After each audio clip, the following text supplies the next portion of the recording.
Merci, honorable assistance, cher André Hoffmann.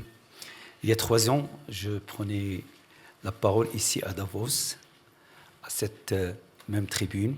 C'était en janvier 2023, à un moment où le monde était secoué par des crises successives. La crise sanitaire, la guerre en Ukraine, le renchérissement des matières premières de l'énergie et la confiance sociale profondément ébranlée pour beaucoup de nos concitoyens. Depuis quelques années, les repères sur lesquels reposait l'ordre économique international ont volé en éclats. La guerre est revenue sur le continent européen. Les tensions géopolitiques s'installent. Le climat, l'eau, la santé et la confiance sociale sont devenus des variables macroéconomiques déterminantes. Dans un monde qui doute de lui-même, le Maroc n'a pas choisi de repli ni la résignation. Nous avons choisi de protéger, de réformer et de nous projeter. Protéger notre population par un État social assumé, réformer nos fondamentaux économiques pour retrouver la confiance et nous projeter comme un pays pivot d'investissement à la croisée de l'Europe, l'Afrique et l'Atlantique.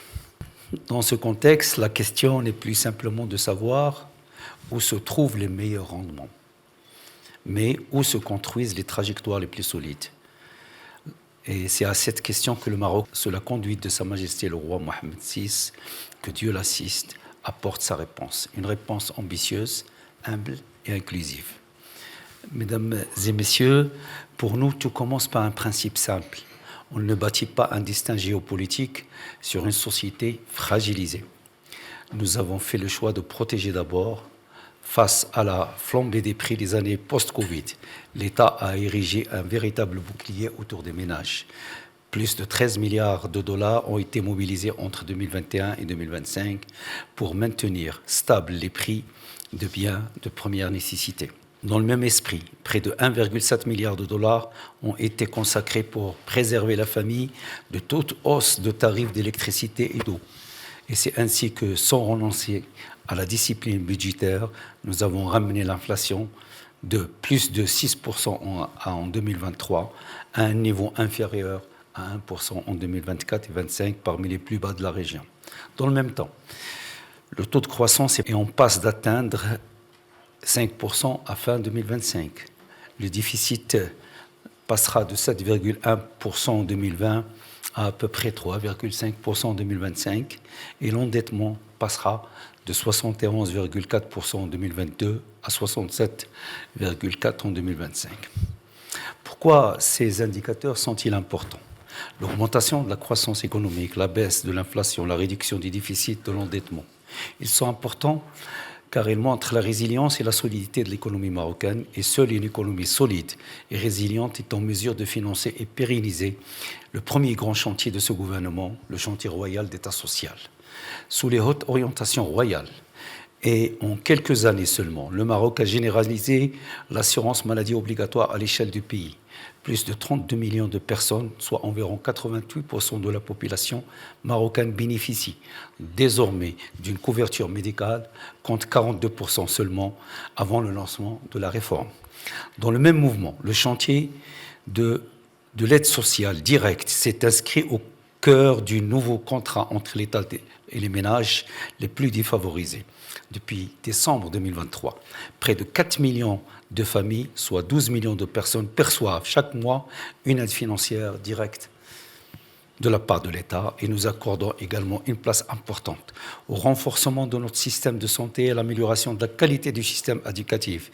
Ainsi, le gouvernement, et sur instruction royale, consacre en 2026 une hausse historique de près de 20% au budget de la santé et de l'éducation pour atteindre environ 13 milliards d'euros. Cette hausse permet d'accélérer la mise en œuvre des réformes majeures de ces 2 secteurs pour moderniser et densifier leur infrastructure, mieux valoriser, y compris par la rémunération, l'engagement des personnels soignants et éducatifs, et mettre l'élève comme le patient au centre des réformes. Mesdames et messieurs, protéger sans transformer ferait une promesse inachevée. Au moment où nous consolidons l'État social, nous avons engagé une réforme profonde de nos fondements économiques. Cette trajectoire est reconnue par nos partenaires internationaux.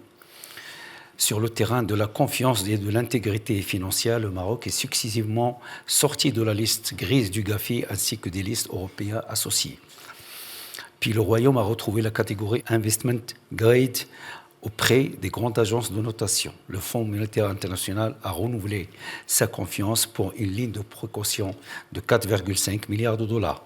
Tout cela n'est autre que le résultat d'une discipline budgétaire assumée, des réformes fiscales pluriannuelles et d'une gouvernance plus exigeante de la dépense publique et d'un effort constant de transparence.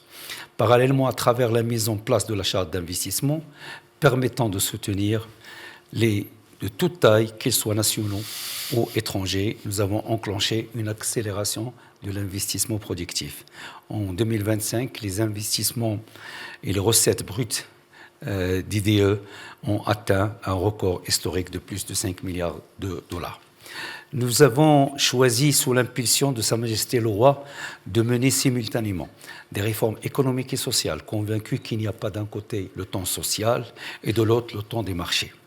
S'il y a un seul temps, il n'y a qu'un seul temps, celui où un pays prouve qu'il peut tenir sa parole envers ses citoyens comme envers ses partenaires. À la croisée de l'Europe, de l'Atlantique et de l'Afrique, le Maroc s'est progressivement imposé comme un nœud logistique majeur. Tanger Med est devenu un des premiers ports conteneurs du monde. De nouveaux complexes portuaires industriels renforcent l'arc atlantique marocain et les corridors routiers, ferroviaires, numériques et demain gaziers dessinent une géographie de connectivité qui fait du Maroc une plateforme naturelle. Mais notre ambition dépasse la logistique. Le Maroc a fait le choix d'être un acteur de décarbonation. À fin 2025, plus de 46% de nos capacités installées d'énergie électrique est d'origine renouvelable. Il arrivera à 52% en 2030. Et également, nous avons engagé des programmes d'envergure mondiale, l'éolienne, le solaire et désormais l'hydrogène vert. Mesdames et messieurs, toutefois, aucun investisseur de long terme ne s'arrête aux infrastructures, aux mégawatts. Il s'interroge sur la lisibilité politique du territoire où il investit. De ce point de vue, l'année 2025 restera pour le Maroc une année charnière, grâce à l'action éclairée de Sa Majesté le Roi, l'adoption de la résolution 2797 du Conseil de sécurité des Nations Unies le 31 octobre 2025 envoie un signal sans ambiguïté à la communauté internationale. L'initiative marocaine d'autonomie pour les provinces du Sud est reconnue comme base de négociation à entamer dans le respect de la souveraineté et de l'intégrité territoriale du Royaume. À cette clarification politique s'ajoute un symbole à la fois sportif, économique et civilisationnel, l'organisation conjointe de la Coupe du Monde 2030 par le Maroc, l'Espagne et le Portugal. Pour la première fois dans l'histoire, la plus grande compétition sportive planétaire se tiendra de part et d'autre de la Méditerranée.